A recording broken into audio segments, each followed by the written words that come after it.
자, 직장에서 남성만 물통을 가는 게 과연 직장 내 괴롭힘인가?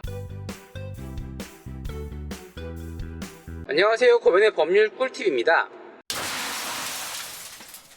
오늘 해볼 이야기는 직장 내 괴롭힘 방지법입니다. 지난 2019년 7월 16일 시행된 법률인데요, 정확히는 이런 명칭의 법률이 따로 시행된 건 아닙니다. 근로기준법에 조문이 몇 개 추가된 거예요.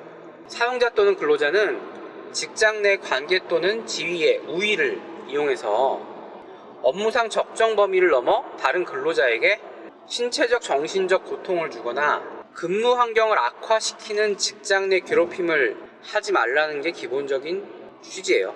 그리고 이것들을 누구나 사용자에게 신고할 수 있고, 사용자는 이에 상응한 조치를 취해야 된다. 조치를 취하지 않으면 사용자에게 근로기준법상 제재가 가해진다는 게 법의 주요한 내용입니다.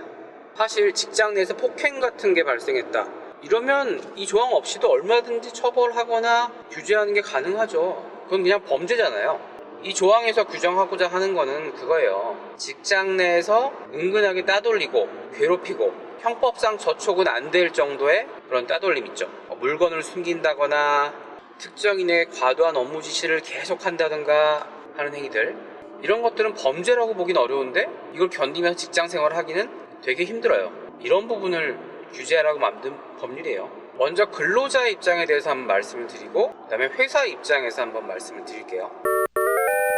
먼저 근로자 입장, 이런 행위가 발생을 하면 사용자에게 신고를 하도록 법에 규정이 되어 있어요. 그런데 보통 이런 문제가 발생했을 때 가장 중요한 거는 행위 일시, 시간, 당사자 이런 걸 특정하는 겁니다. 기본적으로 육하 원칙이 되겠죠. 예를 들어서 내가 폭언을 들었다, 그러면 김 부장이 몇 월 며칠 몇 시에 우리 회사 3층 회의실에서 동료 직원 ABC가 보고 있는 앞에서 나에게 너 이따 일할 거면 회사 나가 라고 말을 했다 라는 식으로 특정이 돼야 돼요. 그냥 저 이렇게 괴롭힘을 당하고 있습니다 정도 가지고는 어렵습니다. 근로자 입장에서는 이게 가장 핵심이에요. 그리고 두 번째, 이런 행위가 단 일회성이었을 때 좀 약해요. 직장 내 괴롭힘으로 받아들여지기가 힘들어요. 그러니까 이런 행위가 좀 여러 차례가 좀 쌓여야겠죠. 물론 많으면 많을수록 좋고, 여러 차례에 걸쳐서 이런 괴롭힘 행위에 대한 특정을 하세요. 그리고 세 번째, 당연히 관련 증거나 증인이 있으면 좋겠죠. 녹음이나 녹취록 같은 게 있으면 좋고, 아니면 가능한 최대한 그 일지를 세세하게 기록을 한번 해두십시오. 꼼꼼하게 기록된 일지도 굉장히 중요한 증거로 작용을 합니다. 네 번째, 이 조항은 2019년 7월 16일 이후에 일어난 일만 대상으로 해요. 그 이전의 일을 문제 삼기는 좀 어렵습니다. 그래서 이 네 가지를 명심하시고 관련 자료를 수집해가지고 적절한 조치를 취하시는 게 맞습니다. 자, 그럼 회사 입장에서 첫 번째, 일단 취업 규칙에 이걸 넣어야 돼요. 법에 직장 및 괴롭힘 예방, 이거 발생했을 때 조치에 대해서 취업 규칙에 넣으라고 아예 규정이 돼 있어요. 아직 이 규정이 취업 규칙에 안 들어가 있다면 바로 넣으셔야 됩니다. 물론 취업 규칙이 필수사항이 아닌 소규모 사업장에서는 필요 없어요. 두 번째, 직장 내 괴롭힘이 발생한 경우에는 어떤 식으로든지 간에 사용자한테 책임을 물을 가능성이 높아요. 그럼 그럴 경우에 대비해서 평상시에 사용자가 해놓을 조치가 뭐죠? 예방교육이죠.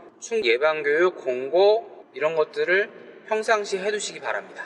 이런 게 문제다, 이런 것들이 직장 내 괴롭힘이 될 수 있고 나중에 문제가 될 수 있으니 주의하고 하지 말아라 라는 예방교육, 사내 공고, 이런 것들이 꼭 필요합니다. 이건 근로자를 위한 거기도 하고 회사를 위한 것이기도 합니다. 제가 좀 돌려서 말했는데, 회사가 평소 때 이런 조치들을 취해 놓으면 나중에 손해배상 소송 같은 데서 회사가 져야 될 책임이 좀 벌어지는 경우가 많아요. 그래서 제가 말씀드리는 겁니다. 예방교육을 하기가 어려우면 이런 내용이 법이 바뀌었다, 이런 점들을 조심해야 된다라고 사내 공지와 이메일 한 두세 차례 지금부터 발송을 하시기 바랍니다. 세 번째, 이 이야기를 하긴 되게 조심스러운데 피해자한테도 좀 문제가 있는 경우가 있어요. 그런데 우리나라는 해고 자체가 너무 어렵거든요. 사실 뽑을 때 잘 뽑는 게 답이긴 한데, 회사 입장에서는 문제 있는 직원들을 컨트롤하기 위해서 적절한 근태 관리나 평점 관리를 하는 시스템을 잘 만들어 놓는 것도 필요합니다. 그래야 나중에 대응하기가 좋아져요, 문제가 생겼을 때. 근로자와 회사, 사용자 쪽에서 좀 주의해야 될 점을 한번 드려본 거고요. 최근과 관련해서 좀 재밌는 기사들이 있어서 한번 사례를 들어볼게요. 자, 직장에서 남성만 물통을 가는 게 과연 직장 내 괴롭힘인가? 라는 기사가 있었어요. 직장의 상황에 따라 다르겠지만 여초 직장이라면, 여성들이 대부분이고 남성이 소수인 직장이라면 가능할 수 있습니다.